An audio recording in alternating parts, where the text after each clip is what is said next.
Hello everyone, in this video I will show you how to see who logged in into your Facebook account, right? So it's really easy. You have to just go to your Facebook account here, and on the top right side corner you will see a profile icon. Go and tap there, go to the settings icon here, and once you go here, go to the see in my account center. This is your account center. Then you have to go to the password and security, and here you will get this option of login alerts. Go and tap on it.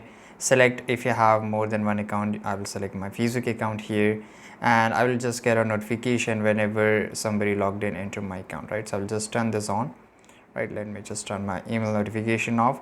Now here where you have logged in, this will give you appropriate options and every details. Now select your Facebook account. Now here you will get all this information that who logged in into your account and what was the time and everything.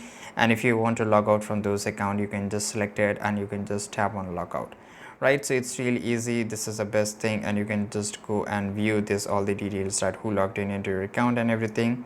So I hope you found this video very useful. Subscribe.